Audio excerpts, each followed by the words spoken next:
अल्हम्दुलिल्लाह नहमदुहु व नस्तईनुहु व नस्तगफिरुह व नऊज़ु बिल्लाहि मिन शुरूरि अनफुसिना व मिन सय्यिआति अअमालिना मन यहदिहिल्लाहु फला मुज़िल्ल लहु व मन युज़लिल्हु फला हादिय लहु व अशहदु अन ला इलाहा इल्लल्लाहु वहदहु ला शरीक लहु व अशहदु अन्ना मुहम्मदन अब्दुहु व रसूलुहु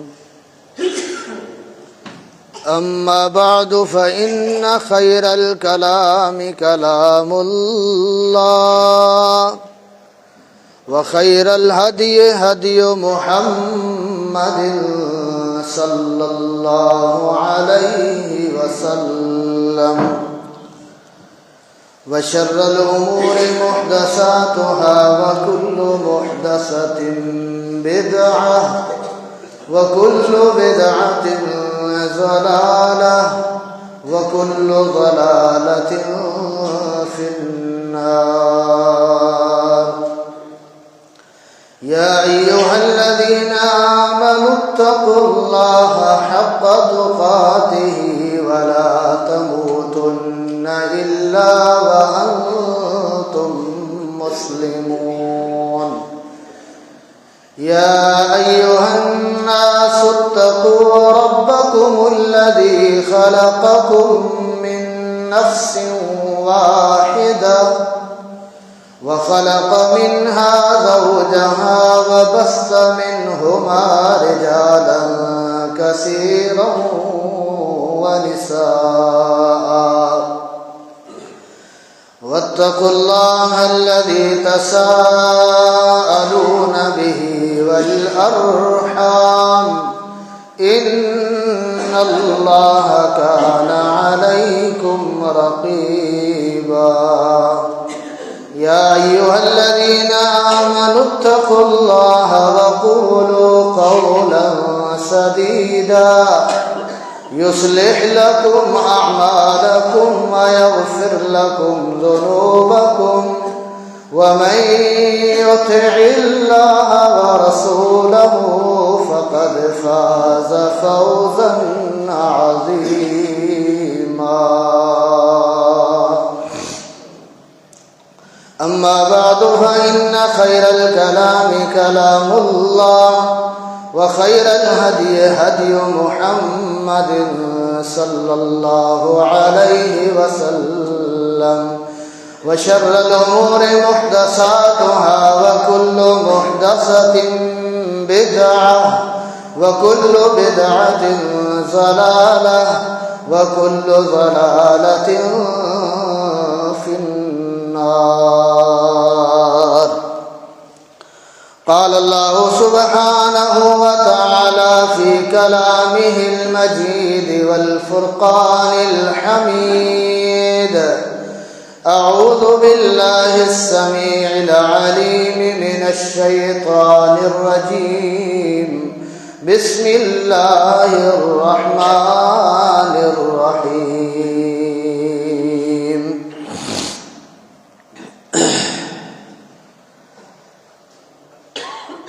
रिजालुन ला तुल्हीहिम तिजारतुन वला बैउन अन ज़िक्रिल्लाह व इक़ामिस सलाति व ईताइज़ ज़काह यख़ाफ़ून यौमन ततक़ल्लबु फ़ीहिल क़ुलूब वल अबसार सुब्हानक ला इल्म लना इल्ला मा अल्लमतना इन्नक अंतल अलीमुल हकीम।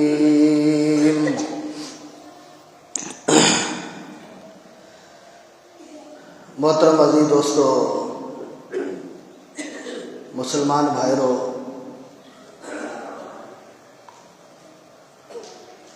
अल्लाह रब्बुल इज़्ज़त सत आसमान ऐं सत ज़मीनूं पैदा फरमायूं आहिनि। हिकिड़ी उन्हनि ज़मीननि मां उहा ज़मीन आहे जंहिं ते तव्हां ऐं असां राइश पज़ीर आहियूं। असीं पंहिंजा मामलात, पंहिंजूं ज़रूरत जूं शयूं उन ज़मीन खे इस्तेमालु कंदे हासिल करियूं था। ऐं उहो आसमान जेको असांजे मथां आहे, आसमान दुनिया, यानी ही दुनिया वारो आसमान या वेझो आसमान जंहिंजे हेठि असीं रहूं था, ही पूरी ज़मीन अल्लाह रब्बुल इज़्ज़त पैदा फरमाई आहे। पर इन ज़मीन जे हवाले सां हिन उम्मत खे अल्लाह रब्बुल इज़्ज़त हिकिड़ो ख़ासि एज़ाज़ ॾिनो आहे। अॻु में जेके बि उम्मतूं आयूं, जेके बि नबी आया, उहे इबादत सिर्फ़ इबादत गाह जे अंदरि करे सघंदा हुआ। ईसाई हुजनि, यहूदी हुजनि, या कंहिं बि नबी जे उम्मत सां उहे लाॻापियल हुजनि, उहे इबादत सिर्फ़ इबादत गाह में करे सघंदा हुआ। हिन उम्मत खे अल्लाह ताला हिकिड़ो एज़ाज़ ॾिनो आहे, जेको असांखे काइनात जे इमाम मुहम्मद करीम सल्लल्लाहु अलैहि वसल्लम जे करे इहो एज़ाज़ मिलियो आहे। पाण फरमाइनि था, जुइलत लियल अर्ज़ मस्जिदन व तहूरा। अल्लाह जे पैगंबर फरमायो, मुंहिंजे लाइ पूरी ज़मीन खे मस्जिद बनायो वियो आहे। मुंहिंजे लाइ पूरी ज़मीन खे पाक बनायो वियो आहे।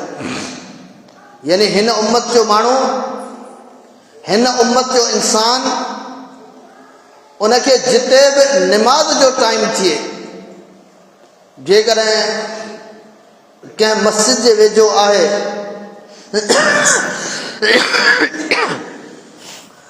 त पोइ उनखे मस्जिद जे अंदरि बाजमात निमाज़ पढ़णी आहे। पर जेकॾहिं मस्जिद में न आहे, जंगल में आहे, बयाबान में आहे, बनी बारे में आहे, माल चारींदड़ आहे, चौपाए माल सां गॾु आहे, जिते निमाज़ जो टाइम थी वञे उते उन ज़मीन जे टुकड़े ते ही निमाज़ पढ़ी सघे थो। इहो एज़ाज़, इहा इजाज़त सिर्फ़ ऐं सिर्फ़ अल्लाह रब्बुल इज़्ज़त पंहिंजे आख़िरी नबी ऐं उन जे उम्मत खे ॾिनी आहे। जॾहिं त ॿिया सभु नबी ऐं उन्हनि जूं उम्मतूं इबादत जे टाइम ते पंहिंजे इबादत गाह में पहुचंदा हुआ। यानी असांजे लाइ पूरी मस्जिद ज़मीन, हिन उम्मत जे लाइ अल्लाह रब्बुल इज़्ज़त मस्जिद बनाए छॾी आहे। असां इहो बहानो नथा करे सघूं त आऊं कंहिं अहिड़ी जॻह ते हुअसि जिते मस्जिद हुई कोन, हाणे आऊं निमाज़ कीअं पढ़ां, हाणे आऊं अल्लाह खे सजदो कीअं करियां। ही पूरी ज़मीन तव्हां असांजे लाइ इबादत जी जाइ आहे। अल्लामा इक़बाल रहमतुल्लाह अलैह हिन हदीस मां इस्तदलाल कयो त हीअ ज़मीन पूरी मस्जिद आहे ऐं हिन ज़मीन जी वरासत, हिन ज़मीन ते हुकूमत, हिन ज़मीन ते बादशाहत, इहो मुसलमाननि जो हक़ आहे। मस्जिद संभालणु कंहिंजो हक़ आहे। मस्जिद जो मुतवली काफ़र नथो थी सघे, मस्जिद जो मुतवली मुसलमान थींदो।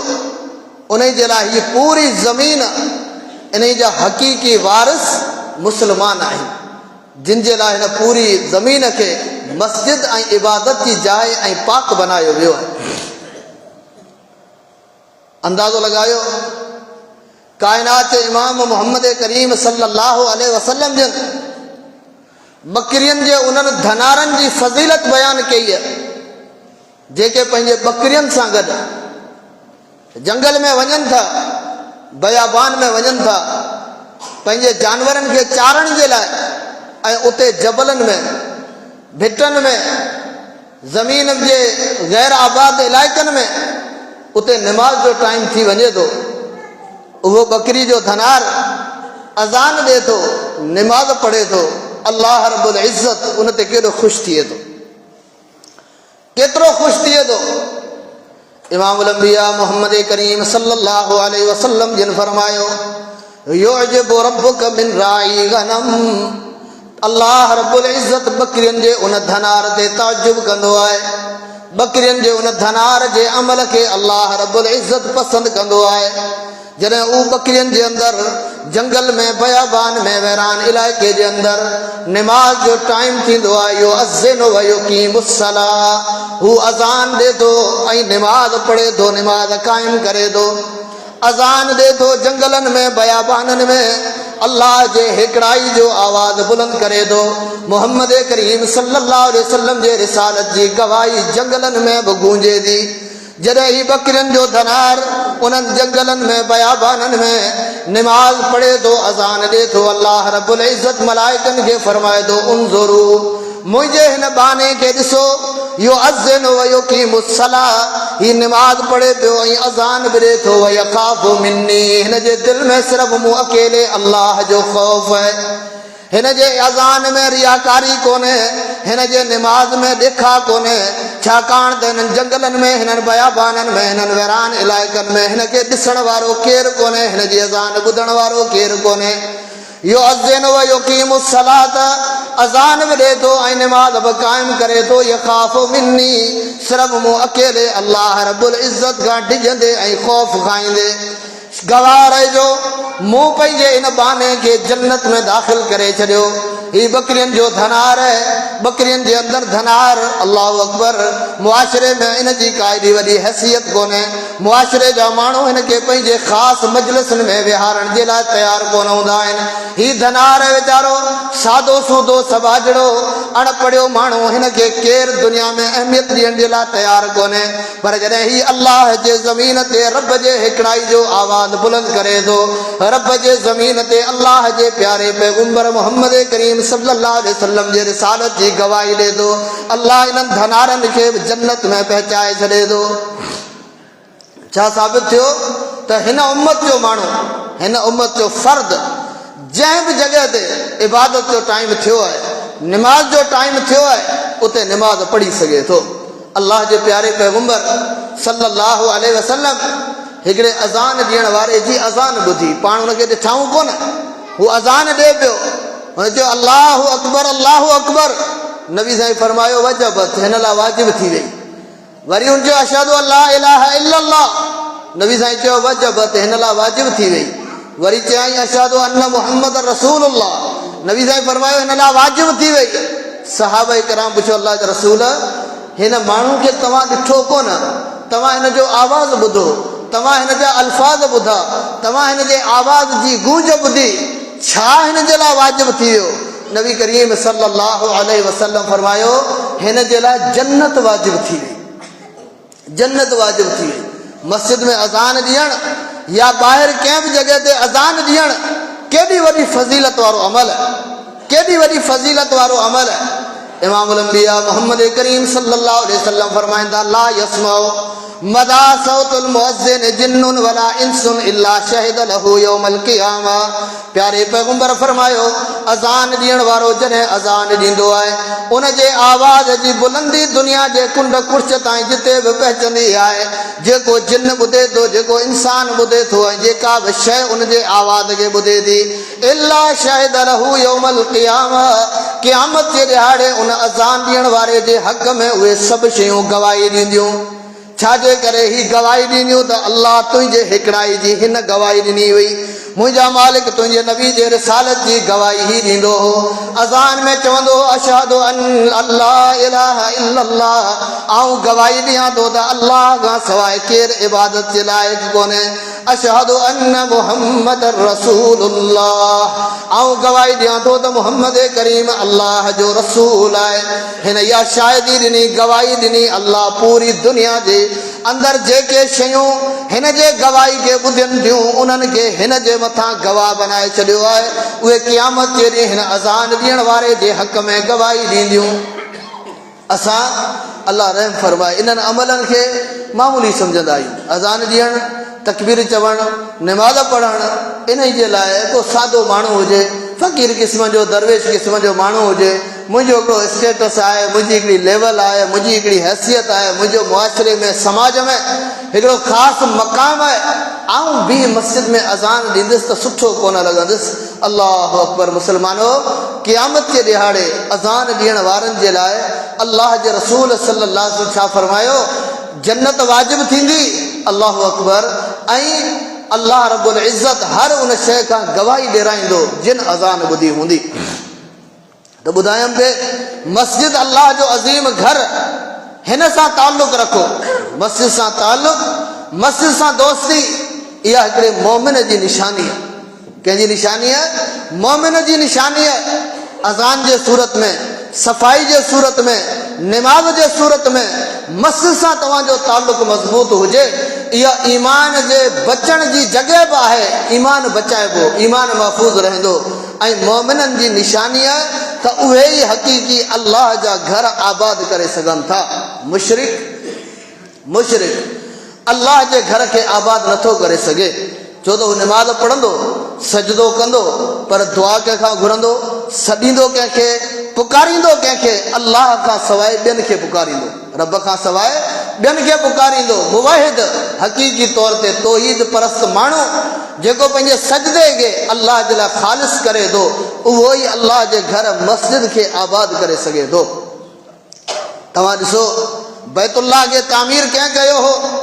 बैतुल्लाह खे तामीर करण वारा नबी करीम सल्लल्लाहु अलैहि वसल्लम जे दौर में मके जा मुशरिक हुआ। मके जा मुशरिक हुआ, तवाफ़ बि कंदा हुआ, तलबिया बि पढ़ंदा हुआ, बैतुल्लाह जी हाज़िरी बि भरींदा हुआ, बैतुल्लाह जे मेज़बाननि ऐं महिमाननि जी ख़िदमत बि कंदा हुआ। पर जेकॾहिं इंसान जे अक़ीदे में ख़राबी आहे, छा आहे? इंसान जे अक़ीदे में ख़राबी आहे त हुन जूं इहे सारियूं महिनतूं ज़ाया थी वेंदियूं आहिनि, सभु महिनतूं ज़ाया। क़ुरान करीम कॾहिं पढ़ो, सूरह तौबा पढ़ी ॾिसो, अल्लाह रब्बुल इज़्ज़त उन सूरत मुबारका जे अंदरि मस्जिद खे हक़ीक़ी आबाद करण वारो उन्हनि माण्हुनि खे चयो आहे जिन जे लाइ सभ खां पहिरियों शर्त छा आहे? उहे अक़ीदे में तौहीद परस्त हुजनि, अल्लाह जे हिकिड़ाई ते ईमान आणण वारा हुजनि। अल्लाह जे हिकिड़ाई ते ईमान आणण वारा, जॾहिं त मुशरिक बैतुल्लाह ठाहिनि बि पिया, इबादत बि कनि पिया, तलबिया बि पढ़नि पिया, बैतुल्लाह जे महिमाननि जी मेज़बानी बि कनि पिया, पर अल्लाह होॾा क़ुरान में छा थो चवे? रब क़ुरान में छा थो चवे? फरमाए, मा कान लिल मुशरिकीन अन यअमुरु मसाजिद अल्लाह शाहिदीन अला अनफुसिहिम बिल कुफ्र उलाइका हबितत अमालुहुम व फिन्नारि हुम खालिदून। अल्लाह रब्बुल इज़्ज़त फरमायो, मुशरिकनि जे लाइ लाइक़ी कोन्हे, मुनासिब ई कोन्हे। मा कान लिल मुशरिकीन अन यअमुरु मसाजिद अल्लाह, हू अल्लाह जे घर मस्जिद खे आबाद करे सघनि, छाजे करे? फरमाई, शाहिदीन अला अनफुसिहिम बिल कुफ्र, हू पंहिंजो पाण ते कुफ्र ऐं शिरक जा गवाह आहिनि, पाण गवाह आहिनि। उन्हनि जो अक़ीदो, उन्हनि जो अमल, उन्हनि जो उथण वेहण, उन्हनि जे इबादत जा तौर तरीक़ा ॿुधाइनि पिया त ही पाण मुशरिक आहिनि। अल्लाह फरमाए थो, अहिड़ो मुशरिक ऐं काफ़र अल्लाह जे घर खे आबाद नथो करे सघे, छो? उन जूं नेकियूं समूरियूं ज़ाया थी वेंदियूं। फरमाई, उलाइका हबितत अमालुहुम, उन्हनि जूं समूरियूं नेकियूं अल्लाह रब्बुल इज़्ज़त ज़ाया करे छॾींदो। व फिन्नारि हुम खालिदून, उहे जहन्नम जे बाहि जे अंदरि हमेशा जे लाइ रहंदा। ऐं हिननि खे मस्जिदूं ठाहिण, आबाद करण, सजदा करण जो को फ़ाइदो थियो? जेकॾहिं अक़ीदे में शिरक हुजे, अक़ीदे में ख़राबी हुजे, कोई फ़ाइदो कोन्हे। पोइ मस्जिद खे केरु आबाद कंदो? मस्जिद खे केरु आबाद करे सघे थो? अल्लाह रब्बुल इज़्ज़त छा फरमायो? फरमाई, इन्नमा यअमुरु मसाजिद अल्लाहि मन आमन बिल्लाहि वल यौमिल आखिर وأقام الصلاة وآتى الزكاة ولم يخش إلا الله فعسى أولئك أن يكونوا من المهتدين. अल्लाह रब्बुल इज़्ज़त फरमायो मस्जिद के सिर्फ उहे ही आबाद करे सघन था जिन जो ईमान अकेले अल्लाह जे ज़ात ते आहे. सिर्फ ईमान अल्लाह जे ज़ात ते आहे उहो मस्जिद के आबाद करे सघे थो. ऐं निमाज़ क़ाइम करण वारो मस्जिद खे आबाद कंदो, ज़कात ॾियण वारो मस्जिद खे आबाद कंदो. वलम यख्श इल्लल्लाह, ऐं अल्लाह खां सवाइ ॿिए कंहिंखां बि डिॼण वारो न हुजे उहो ई मस्जिद आबाद करे सघे थो.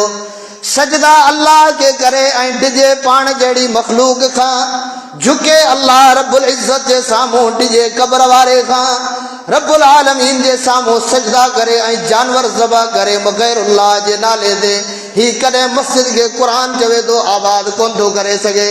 वलम यख्श इल्लल्लाह, दिल में सिर्फ़ ऐं सिर्फ़ ख़ौफ़ ऐं डपु हुजे त अकेले अल्लाह जो हुजे, इहो ई माण्हू मस्जिद खे आबाद करे सघे थो. ऐं इहा सिफ़त कंहिंजी आहे?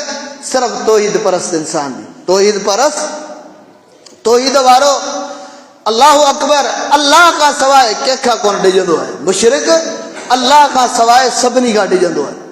अल्लाह जो डपु कोन हूंदो. अल्लाह जो डपु हुजे शिरक करे ई कोन. अल्लाह जो डपु हुजे शिरक करे ई कोन. अल्लाह खां सवाइ मुशरिक पंहिंजे पाछे खां बि डिॼंदो आहे, वॾे वण खां बि डिॼंदो आहे, वॾी दरगाह खां बि डिॼंदो आहे. अल्लाह खां डिॼंदो कोन्हे. अल्लाह जे घर मस्जिद जो हया एहतराम जेको हक़ीक़ी हुजणु खपे उहो न हूंदो. फरमाए फअसा उलाइक अन यकूनू मिनल मुहतदीन, इहे ई माण्हू आहिनि जेके हिदायत वारा आहिनि, जेके हिदायत वारा आहिनि. हाणे तव्हां खां पुछां थो क़ुर छो चयो त मुशरिक अल्लाह जे घर खे आबाद कोन थो करे सघे? हालांकि बैतुल्लाह खे तामीर कनि पिया, ख़र्च कनि पिया, पंहिंजो पैसो मिलाइनि पिया, ऐलान कनि पिया त बाबा हलाल जो पैसो, हलाल वारी रक़म बैतुल्लाह जे तामीर में शामिल कजो. केरु पंहिंजो हराम जो रुपयो बि अल्लाह जे घर जे हिन तामीर में जेको सो मिलाए न. ऐं उन्हनि इन जज़्बे सां ई फंडिंग गॾु कई, पैसो गॾु थियो, रक़म गॾु थी, पर उहा रक़म थोरी हुई जो बैतुल्लाह खे इब्राहिम अलैहिस्सलाम जी असुल बुनियादनि ते तामीर न पिया करे सघनि. उनजे करे हतीम वारी जॻह जेका ॿाहिरि रहियल आहे इहो असल में बैतुल्लाह जो अंदरियों हिसो आहे. मुशरिकीन वटि रक़म जे कमी जे करे बैतुल्लाह खे असुल बुनियादनि ते तामीर कोन करे सघिया. पैसो बि हलाल जो पियो गॾु थिए, बैतुल्लाह जे तामीर में इख़लास बि नज़र अचे पियो, सचाई बि नज़र अचे पई. पर उन बैतुल्लाह खे ठाहे जोड़े तयारु करे पोइ उन बैतुल्लाह में 360 बुत रखी छॾियऊं. चाहे आहे बैतुल्लाह अल्लाह जो घर, इबादत कंहिंजी थींदी? पथर जी थींदी. जेको पथर हिन अल्लाह जे घर में पियो आहे, तॾहिं अल्लाह फरमायो इहो मुशरिक जेको अल्लाह जे घर में वेही बि अल्लाह खे न पुकारे. चाहे वेठो मस्जिद में आहे, दुआ पियो घुरे शेख अब्दुल कादिर जीलानी खां, वेठो मस्जिद में आहे, दुआ घुरे पियो चाहे मुल्तान वारे साईं खां, वेठो मस्जिद में आहे, दुआ घुरे कंहिं ॿिए खां पियो. इहो अल्लाह जे घर खे आबाद कीअं कंदो? अल्लाह जे घर खे आबाद केरु कंदो? क़ुर जा लफ़्ज़ ॿुधो. फरमाई वअन्नल मसाजिद लिल्लाहि फला तदउ मअल्लाहि अहदा, ही मस्जिदूं अकेले अल्लाह जे इबादत जे लाइ ठहनि थियूं. अल्लाह सां गॾु ॿियनि खे न सॾियो, न सॾियो, न सॾियो. जेकॾहिं तव्हां अल्लाह रब्बुल इज़्ज़त सां गॾु ॿियनि खे सॾींदव त पोइ तव्हां अल्लाह जे घर खे आबाद करे कोन सघंदव. मस्जिद जी आबादी सभ खां पहिरीं तौहीद आहे, अक़ीदे जे अंदरि इख़लास आहे, सचाई आहे. ईमान सिर्फ़ु अल्लाह रब्बुल इज़्ज़त जे ज़ात ते हुजे. मुस्लमान हुजनि इन अंदाज़ में तव्हां मस्जिद सां ताल्लुक़ क़ाइमु कंदो तौहीद जे बुनियाद ते, रब जे हिकिड़ाई जो एतराफ़ कंदे यकीन जाणो पोइ ही मस्जिद त इंतिहाई ज़मीन जो अज़ीम टुकड़ो अथव. ज़मीन जो अज़ीम टुकड़ो आहे. काइनात इमाम मोहम्मद करीम सल्लल्लाहु अलैहि वसल्लम फरमायो हब्बुल बिलाद इलल्लाहि मसाजिदुहा व अबगदुल बिलाद इलल्लाहि अस्वाकुहा. काइनात इमाम चयो अल्लाह जे ज़मीन ते सभ खां पसंदीदा अल्लाह जो टुकड़ो मस्जिद आहे. ज़मीन जे जंहिं टुकड़े ते मस्जिद तामीर थियल आहे उहो टुकड़ो अल्लाह खे सभ खां वधीक महबूब आहे. ऐं रब खे सभ खां वधीक नाराज़ करण वारी जॻह बाज़ार आहे, जिते ही मुस्लमान सॼो ॾींहुं रहे थो पर मस्जिद जे अंदरि 5 मिंट वधीक बर्दाश्त कोन कंदो। जेका जॻह अल्लाह खे प्यारी आहे उते असांखे वेहण कोन थो अचे, सुकून कोन थो मिले, इत्मीनान कोन थो मिले। जेका जॻह अल्लाह जे नज़र में इंतिहाई बुरी आहे उते सॼो ॾींहुं सॼो टाइम लॻायूं था। मस्जिद छाजे करे? मस्जिद जो टुकड़ो अल्लाह खे महबूब आहे। इन जे करे जो दुनिया जा वॾा वॾा गुनाहगार जॾहिं अल्लाह जे घर में दाख़िल थींदा आहिनि, मस्जिद में दाख़िल थींदा आहिनि त उहे बि शरीफ़ थी वेंदा आहिनि। गुनाहनि जूं सोचूं, नाफ़रमानियुनि जूं सोचूं, अल्लाह जे दीन जे मुखालफ़त जा शैतानी ख़्याल उन्हनि जे ज़हन मां बि निकिरी वेंदा आहिनि। हू बि शरीफ़ थी करे सिगरेट कढी ॿाहिरि रखी, टोपी पाए, शरीफ़ थी करे शलवार बेड़ियुनि खां मथे खणी अल्लाह जे घर में दाख़िल थियनि था। ही मस्जिदूं नेकी जा मर्कज़ आहिनि। हिते तव्हां ईंदो तव्हांखे नेकी मिलंदी, तव्हांखे नेकी जी तौफ़ीक़ मिलंदी, तव्हांखे नेकी जी जेको सो रहनुमाई मिलंदी। ऐं जॾहिं त बाज़ार जे अंदरि कूड़ बि आहे, ठगी बि आहे, धोखो बि आहे, नज़र जी हिफ़ाज़त बि कोन्हे, कननि जी हिफ़ाज़त बि कोन्हे, न चाहींदे बि तव्हां केतिरनि गुनाहनि में मुब्तला थी वेंदो। पर ही मुस्लमान उन बाज़ार खे पंहिंजे ज़िंदगी में तरजीह ॾिए थो, अहमियत ॾिए थो, पर मस्जिद खे पंहिंजे ज़िंदगी में अहमियत ॾियण लाइ तयारु कोन्हे त आउं वधि में वधि टाइम मस्जिद खे ॾियां। काइनात इमाम मोहम्मद करीम सल्लल्लाहु अलैहि वसल्लम जन जॾहिं मदीने में आया त सभ खां पहिरीं पाण मस्जिद ठाहिनि था। मुस्लमाननि जो गुज़ारो मस्जिद खां सवा कोन्हे, मुस्लमाननि जो अल्लाहु अकबर गुज़ारो मस्जिद खां सवा कोन्हे। रब्बुल आलमीन दुनिया जे अंदरि पहिरियों घर ठारायो, पहिरियों घर अल्लाह जे इबादत जो बैतुल्लाह ठहियो ऐं अल्लाह रब्बुल इज़्ज़त हज़रत इस्माईल हज़रत इब्राहीम अलैहिस्सलाम खां उन बैतुल्लाह जे तामीर जो कमु वरितो। उन खां अॻु में बि बैतुल्लाह तामीर थियल हो। हज़रत आदम अलैहिस्सलाम जे दौर खां बैतुल्लाह तामीर थियल आहे, पर वरी वक़्तु गुज़रण सां बैतुल्लाह ॾही वियो, निशान मिटिजी विया हलिया। रब फरमाए थो इज़ बव्वाना मकानल बैत इब्राहीम, असां हज़रत इब्राहीम खे बैतुल्लाह जी जॻह ॾेखारीसीं त इब्राहीम हिते अॻे ठहियल हो, वरी तूं बि हिते ठाहे। हज़रत इब्राहीम अलैहिस्सलाम बैतुल्लाह खे तामीर कयो। ही अल्लाह जो घर आहे। इन अव्वल बैतिन वुज़िअ लिन्नासि लल्लज़ी बिबक्कत मुबारकन व हुदल लिल आलमीन। ही पहिरियों घर आहे जेको ज़मीन ते ठहियो। पर जॾहिं इब्राहीम अलैहिस्सलाम इस्माईल अलैहिस्सलाम बैतुल्लाह खे तामीर करे वरितो, अल्लाह रब्बुल इज़्ज़त फरमायो मुंहिंजा इब्राहीम इस्माईल तव्हां ॿई ॼणा मूंसां वाइदो करियो, वाहिदना इला इब्राहीम व इस्माईल अन तहिरा बैतिय लित्ताइफीन वल आकिफीन वरुक्कइ सुजूद। मूंसां वाइदो करियो त तव्हां तवाफ़ करण वारनि लाइ, सजदो करण वारनि जे लाइ, रुकू करण वारनि जे लाइ हिन घर खे साफ़ ऐं पाक बि रखंदो। अल्लाह तामीर जो कमु सिर्फ़ु न सफ़ाई जो कमु बि वरितो कंहिंखां, इब्राहीम अलैहिस्सलाम इस्माईल अलैहिस्सलाम खां। उहो इब्राहीम जेको अल्लाह जो ख़लील आहे, अॼु मस्जिद में झाड़ू बुआरी हथ में झलींदे तव्हां मूंखे शर्म थो अचे। ऐं हेॾो ख़तीब नाले वारो माण्हू, फलाणी शख़्सियत, ऐं हेॾो ज़मींदार, मुंहिंजी हैसियत, हीउ कमु त ॿारनि जो आहे, मुंहिंजो कमु न आहे। छा आहे इहो कमु? ॿारनि जो कोन्हे, इहो कमु नबियनि जो कमु आहे। अल्लाह जे घर खे आबाद करणु, अल्लाह जे घर जी सफ़ाई सुथराई करणु, इहो कमु अल्लाह पंहिंजे नबियनि खां वरितो आहे। मस्जिदनि सां, अल्लाह जे घरनि सां तव्हां असांजो ताल्लुक़ इन हवाले सां हुजणु घुरिजे, इन हवाले सां हुजे।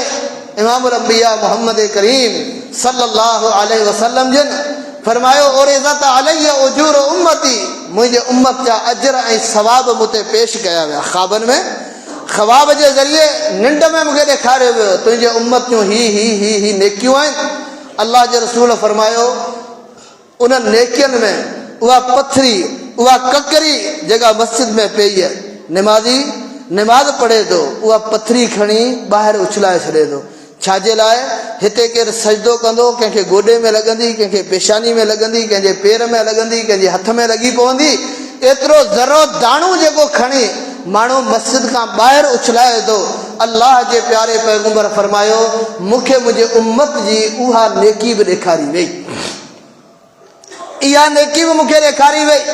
अॼु तव्हां असां सोचूं असांजो ताल्लुक़ अल्लाह जे घरनि सां कीअं? कोशिशि करियो तव्हां पाण बज़ाते ख़ुदि अल्लाह के घर से ताल्लुक कायम करो। सफ़ाई वारो इबादत वारो ताल्लुक मस्जिद से केॾो अहम ताल्लुक है।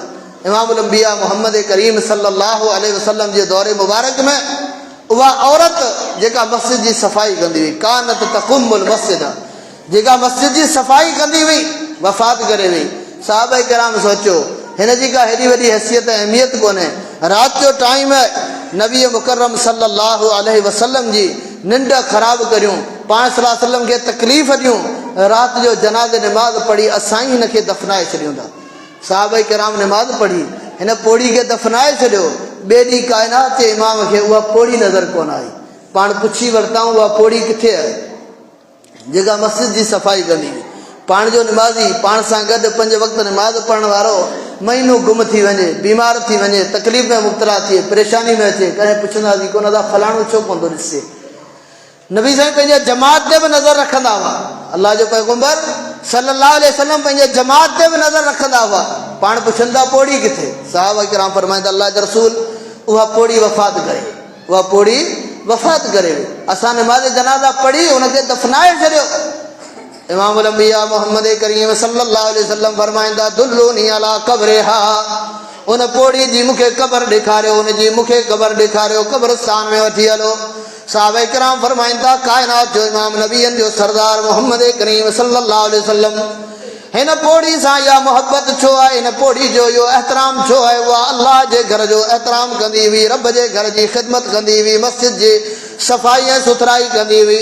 सुहिणो नबी मोहम्मद करीम सल्लल्लाहु अलैहि वसल्लम जिन अल्लाहु अकबर वञनि था उन पोड़ी जे क़ब्र ते दुआ घुरनि था ऐं पाण फरमाईंदा मुंहिंजे हिन दुआ खां पहिरीं ही क़ब्रस्तान हिननि क़ब्रनि वारा अंधेरनि जे अंदरि हुआ। अॼु मुंहिंजे दुआ जे करे हिन पूरे क़ब्रस्तान खे अल्लाह रोशन करे छॾियो आहे। ॾिसो हिकिड़ी नेकी आहे मस्जिद जे सफ़ाई वारी नेकी, मस्जिद जे सफ़ाई वारी नेकी आहे। अल्लाहु अकबर कायनात जो इमाम दुआऊं थो ॾे उन्हनि माण्हुनि खे जेके मस्जिदनि सां इन हवाले सां पंहिंजो ताल्लुक़ रखनि, इन हवाले सां पंहिंजो ताल्लुक़ रखनि। अल्लाहु अकबर इमामुल अंबिया मोहम्मद करीम सल्लल्लाहु अलैहि वसल्लम जिन हिकिड़ी ॾिसनि था मस्जिद जे दीवार ते कंहिं थुके छॾियो आहे। छा आहे मस्जिद जे दीवार ते कंहिंजी थुक लॻल आहे। हाणे तव्हां असां सोचियूं जेकॾहिं आऊं ऐं तव्हां ॾिसूं छा कंदासीं? मस्जिद जे मौज़िन खे चवंदासीं बाबा ही छा लॻो पियो आहे? हां तव्हां असां ॾिसंदासीं नंढड़े ॿार खे सॾींदासीं ही तूं साफ़ करे छॾ। ॿुधायो कायनात जो इमाम जंहिंजे चवण ते साहबा किराम पंहिंजी जानियुनि जा नज़राना पेश करे छॾिया, साहबा किराम पंहिंजा औलाद क़ुर्बान करे छॾिया। उन्हनि सहाबा खे अल्लाह जो रसूल चवे हा हीअ थुक हिन दीवार तां साफ़ करे छॾियो त छा सहाबा साफ़ कोन कंदा? करे छॾींदा। पर कायनात जे इमाम मोहम्मद करीम सल्लल्लाहु अलैहि वसल्लम जिन पाण ख़ुदि उथनि था पंहिंजे हथ मुबारक सां उन दीवार तां उहा थुक साफ़ कनि था, उम्मत खे सबक़ सेखारीनि था। मुंहिंजे उम्मत जा इंसानो मस्जिद जी ख़िदमत का मामूली ॻाल्हि न आहे।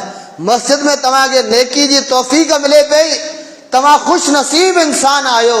अल्लाहु अकबर उहो मौक़ो ॿिए खे ॾियण जे बजाए कोशिशि करियो त उन मौक़े मां तव्हां पाण फ़ाइदो वठो, उन मौक़े मां तव्हां पाण फ़ाइदो वठो ऐं पोइ मस्जिद सां इहो ताल्लुक़, तामीर वारो ताल्लुक़, निमाज़ पढ़ण वारो ताल्लुक़, सफ़ाई सुथराई वारो ताल्लुक़, इहो एॾो अज़ीम ताल्लुक़ आहे जो कायनात जे इमाम फरमायो क़यामत जो ॾींहुं हूंदो मैदान माशर में अल्लाह रब्बुल इज़्ज़त जा उहे बाना ईंदा जेके मस्जिदूं तामीर करण वारा, मस्जिदनि जूं सफ़ाइयूं सुथराइयूं करण वारा, मस्जिदनि खे चाहे ख़ालिस सजदनि सां जिन सजदनि में शिरक जी मिलावट न हुजे उन्हनि सां मस्जिदनि खे आबाद करण वारा हूंदा। अल्लाह क़यामत जे ॾींहुं ऐलान कंदो, अल्लाह रब्बुल इज़्ज़त क़यामत जे ॾियारे ऐलान कंदो। रब्बुल आलमीन फरमाईंदो अल्लाहु अकबर फरमाए आई न जवारी मुंहिंजा पाड़ेसरी किथे आहिनि? अल्लाह पियो ऐलान करे ज़मीन ने आसमाननि जो बादशाह मैदान महशर में जेतिरी मखलूक मौजूद आहे, जेतिरा बाना मौजूद आहिनि, कंहिंखे हिम्मत कोन थी थिए, कंहिंखे जुर्रत कोन थी थिए जो हू चवे त इलाहुल आलमीन आऊं तुंहिंजो पाड़ेसरी आहियां।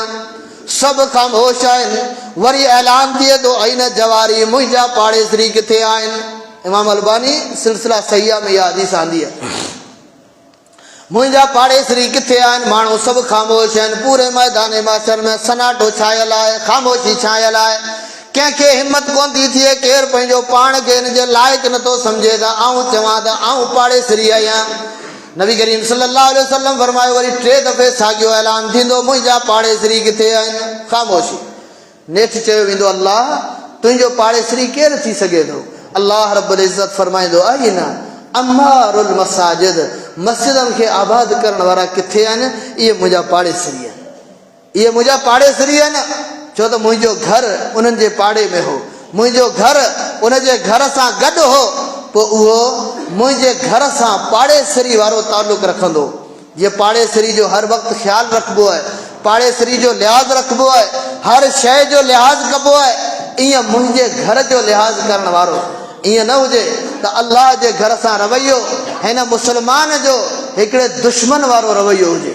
छा आहे दुश्मन जो घर हूंदो आहे न उते माण्हू कोन वेंदो आहे नाराज़गी हूंदी आहे अचु वञु कोन हूंदी आहे तालुक़ कोन हूंदो आहे मुस्लमान जेकॾहिं तव्हां असांजो तालुक़ अल्लाह जे घर सां हिकिड़े दुश्मन वारो तालुक़ आहे 8-8 ॾींहं गुज़रियो वञनि महीना गुज़रियो वञनि सालूं गुज़रियो वञनि अल्लाह जे घर में अचण जे लाइ तयारु कोन आहियूं अल्लाह जे घर में अचण जे लाइ तयारु कोन आहियूं त पोइ असांजो तालुक़ अल्लाह जे घर सां कहिड़ो तालुक़ अल्लाह जे घर सां दोस्ती रब जे घर सां तालुक़ एॾो अज़ीम तालुक़ ही सिर्फ़ु पाड़ेसरी न जॾहिं इहे माण्हू साबित थींदा त ही माण्हू आहिनि नबी मुकर्रम सल्लल्लाहु अलैहि वसल्लम छा फरमायो पोइ छा उन्हनि खां पुछी उन्हनि खे उते ई छॾियो वेंदो न न न हिननि खे अल्लाह रब्बुल इज़्ज़त हिकिड़ो एज़ाज़ ॾींदो क़यामत जे ॾिहाड़े अल्लाह हिननि खे हिकिड़ो एज़ाज़ ॾींदो ऐं उहो एज़ाज़ कहिड़ो हूंदो काइनात जे इमाम फरमायो 7 क़िस्म जा माण्हू हूंदा जेके क़यामत जे ॾींहुं अल्लाह जे पाछे में हूंदा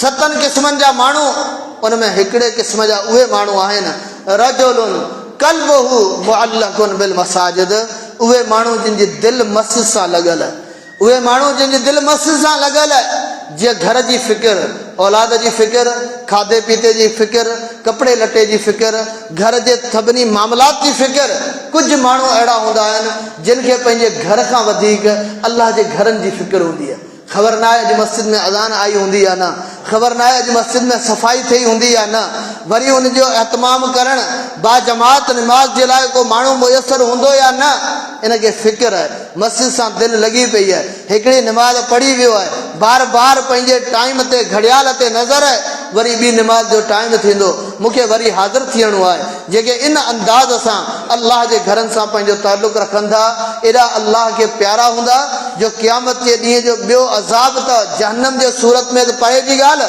पर उन्हनि खे अल्लाह मैदान माशर जो उस जेका आहे न उहा बि अल्लाह कोन ॾेखारींदो अल्लाह रब्बुल इज़्ज़त उस बि कोन ॾेखारींदो बल्कि अल्लाह पंहिंजे छा आहे अर्श जो पाछो अल्लाह रब्बुल इज़्ज़त उन्हनि माण्हुनि खे नसीब कंदो केॾी वॾी सआदत ऐं ख़ुशि नसीबी आहे मुस्लमानो अॼु तव्हां ऐं असां मस्जिद सां पंहिंजो तालुक़ टोड़ींदासीं यकीन करियो हीउ फितननि जो दौरु आहे हीउ फितननि जो दौरु आहे हिन दौर में ईमान खे बचाइण जो वाहिद रस्तो हीउ मसाजिद ऐं मदारिस आहिनि तव्हां मस्जिद में ईंदो नेक माण्हुनि सां तव्हांजी मुलाक़ात थींदी तव्हां मस्जिद में ईंदो तव्हां निमाज़ पढ़ंदो माण्हू तव्हांखे ॾिसंदा ऐं सुञाणंदा अल्लाह जे पैगंबर छा फरमायो क़यामत जे ॾींहुं मोमिन पुल सिरात तां गुज़रंदा मोमिन पुल सिरात तां गुज़रंदा पोइ ॾिसंदा त जहन्नम में कुझु माण्हू सड़नि पिया जेके कारा कोयला थी चुका आहिनि जॾहिं पुल सिरात पार करे वेंदा तॾहिं अल्लाह रब्बुल इज़्ज़त खे दरख़्वास्त कंदा ऐं अल्लाह हीअ त असांजा भाइर आहिनि इहो सलू न माना असां सां गॾु निमाज़ पढ़ंदा हुआ ऐं सुञाणंदो हिनखे हीअ असां सां गॾु निमाज़ पढ़ंदा हुआ इहो सुम्हूं न माना असां सां गॾु रोज़ा रखंदा हुआ ऐं रब तो हिनखे जहन्नम में छो दाख़िल कयो आहे मुंहिंजा मालिक मुंहिंजी सिफ़ारिश मुंहिंजे निमाज़ी भाउ जे बारे में क़बूल फरमाए सही बुखारी जी हदीस आहे अल्लाह मोमिननि जी सिफ़ारिश निमाज़ियुनि जे हक़ में क़बूल कंदो निमाज़ी आहिनि बहसियत इंसान ॿिया गुनाह थी विया ख़ताऊं थी वियूं उन्हनि जी सज़ा भोगण जे लाइ जहन्नम में हलिया विया पर वरी ॿियनि मोमिननि ॿियनि निमाज़ियुनि हिननि जी सिफ़ारिश कई अल्लाह रब्बुल इज़्ज़त फरमाईंदो वञो जंहिंजे दिलि में मिसकाल ज़र्रे जे बराबरि ईमान हुजे उनखे जन्नत ॾांहुं कढी अचो उनखे जहन्नम मां कढी अचो यानी ईमान जहन्नम जे अंदर बि दिल जे अंदर ईमान उन्हनि माण्हुनि में बरक़रार रहंदो जंहिंजो ताल्लुक मस्जिद सां दीन सां दीनदारनि सां हूंदो। अॼु असांजे मस्जिद में अची वञ हूंदी, निमाज़ियुनि सां ताल्लुक हूंदो, क़यामत जे ॾींहुं केरु असांखे सुञाणंदो त सही, हीउ मूंसां गॾु निमाज़ पढ़ण वारो आहे, हीउ मूंसां गॾु रोज़ा रखण वारो आहे, हीउ मूंसां गॾु नेकी जा कम करण वारो आहे। मुंहिंजा मालिक मुंहिंजी सिफ़ारिश मुंहिंजे हिन मुस्लमान भाउ जे हक़ में क़बूल फरमाए। पर जेकॾहिं असीं मस्जिद जे निमाज़ियुनि जे लिहाज़ सां, मस्जिद जे ताल्लुक जे लिहाज़ सां बिल्कुलु अजनबी ओपरा धारिया हुजूं जो केरु असांखे सुञाणंदो ई न हुजे, बल्कि ईअं चवे त फलाणो माण्हू हीउ मस्जिद में असां कॾहिं कोन ॾिठोसीं, कॾहिं मूं मस्जिद में कोन ॾिठो, मूंखे बि हेॾो वक़्तु थियो आहे निमाज़ूं पढ़ंदे, हेतिरो वक़्तु थियो आहे मस्जिद में ईंदे, मूंखे ॿुधायो इन जे हक़ में क़यामत जे ॾींहुं केरु शाहिदियूं ॾींदो, जंहिंजे बारे में दुनिया में केरु गवाही ॾियण लाइ तयारु न आहे, उनजे लाइ क़यामत जे ॾींहुं कहिड़ी गवाही मिलंदी। इन जे करे क़ुर चयो वरकऊ मअ राकिईन, रुकू करण वारनि सां गॾु रुकू करियो। मस्जिद सां ताल्लुक हूंदो, इहो तव्हांखे फ़ाइदो थींदो, तव्हांजा मुस्लमान भाइर अलाह रहम फरमाए जहन्नम खां बचाए। पर ख़ुदा न ख़ास्ता इंसान पंहिंजे गुनाहनि जे करे वञे बि सही त इन्हनि मोमिननि जे सिफ़ारिश जे करे जहन्नम मां निकिरंदो। मस्जिद सां ताल्लुक हूंदो, क़ुर सां दोस्ती हूंदी। छा आहे? क़ुर सां ताल्लुक हूंदो, मस्जिद में ईंदो, निमाज़ पढ़ंदो, निमाज़ में क़ुर पढ़ंदो, ऐं क़ुर पढ़ण वारनि जे लाइ क़यामत जे ॾींहुं क़ुर बि सिफ़ारिश कंदो। छा आहे? क़ुर पढ़ण वारनि जे लाइ क़यामत जे ॾींहुं क़ुर बि सिफ़ारिश कंदो। इहो फ़ाइदो बि तव्हां असांखे तॾहिं थींदो जॾहिं असांजो ताल्लुक मस्जिद सां हूंदो, दीन सां हूंदो, दीनदारनि सां हूंदो, मस्जिद सां ताल्लुक हूंदो। केतिरियूं नसीहत वारियूं ॻाल्हियूं, हिदायत वारा पैगाम, ख़ैर ऐं भलाई जा रस्ता तव्हां असांखे सही माना में मस्जिद जे मिंबर में महिराब तां मिलनि था। जेकॾहिं असीं नसीहत ॿुधणु छॾे ॾियूं, मस्जिद में न अचूं, नसीहत वारियूं ॻाल्हियूं न ॿुधूं, असांजी दिलि नरम कीअं थींदी? अलाह क़ुर में छा फरमायो? फ़ज़किर इन ज़िक्रा तनफ़उल मुमिनीन, मुंहिंजा सुहिणा नबी तूं नसीहत कंदो कर, नसीहत मोमिन खे फ़ाइदो ॾींदी आहे, मोमिन खे फ़ाइदो ॾींदी आहे। यानी नसीहत जो तव्हां ऐं मूंखे फ़ाइदो थिए पियो त असीं सम्झूं इनशा अल्लाह असांजे दिलि में ईमान आहे, तॾहिं फ़ाइदो थियो आहे। जेकॾहिं नसीहत ॿुधंदे साल गुज़री विया, महीना गुज़री विया, उमिरूं गुज़री वियूं, नसीहतूं ॿुधियूंसीं, नफ़ो न थियो, नसीहत ॿुधी फ़ाइदो न थियो, पोइ ईअं सम्झो त दिलि में ईमान कोन्हे। जेकॾहिं ईमान हुजे हा त इहा नसीहत असांजे लाइ कारगर ऐं फ़ाइदेमंद साबित थिए हा। मस्जिद में ईंदो, अलाह जा बानो क़ुर सां ताल्लुक थींदो, मस्जिद में अचण सां अलाह जे ज़ात सां बाने जो केॾो मज़बूत ताल्लुक थिए थो जो बानो मस्जिद में अचे थो सिर्फ़ु निमाज़ जे इंतज़ार में वेठो आहे। हाणे तव्हां वेठा आहियो न, ख़ुतबो ॿुधो पिया, थोरी देरि में निमाज़ थियण वारी आहे, असांखे निमाज़ पढ़णी आहे। नबी करीम सल्लल्लाहु अलैहि वसल्लम फरमाईंदा, अलाह फ़रिश्तनि खे फरमाए थो जेको मुंहिंजो बानो निमाज़ जे इंतज़ार में वेठो आहे उनखे बि निमाज़ी लिखो। हिन जो वेहण बि इबादत आहे, हिन जो राति जो सुम्हणु घर में उहो बि इबादत आहे। त राति जो इशा निमाज़ जमात सां पढ़ी सुतो आहे, फजर निमाज़ जमात सां पढ़ंदो, पूरी राति जी निंड इबादत काउंट थींदी जॾहिं मस्जिदनि सां ऐं निमाज़ सां इहो ताल्लुक हूंदो। उन मोमिन जो उथणु वेहणु खाइणु पीअणु तमामु तर मामलात जेके आहिनि उहे इनशा अल्लाह नेकी ते मुश्तमिल हूंदा। अल्लाह ताला मूंखे तव्हांखे अल्लाह पंहिंजे अज़ीम घरनि सां हिकिड़ो दिली ताल्लुक, रूहानी ताल्लुक अल्लाह असांजो पैदा फरमाए, असांखे तौफ़ीक़ ॾे, असीं इबादत जे सूरत में, तौहीद जे सूरत में अल्लाह जे घर खे आबाद करियूं, अल्लाह जे घरनि सां ताल्लुक क़ाइमु करियूं, सफ़ाइयूं सुथराइयूं करियूं, अल्लाह जे घरनि जी ख़िदमत करियूं। इहा ई शइ असांजे लाइ क़यामत ते हिकिड़ो वॾो एज़ाज़ हूंदी। अल्लाह ताला मूंखे तव्हांखे अमल जी तौफ़ीक़ ॾे। वाख़िर दावाना अनिल हम्दुलिल्लाहि रब्बिल आलमीन।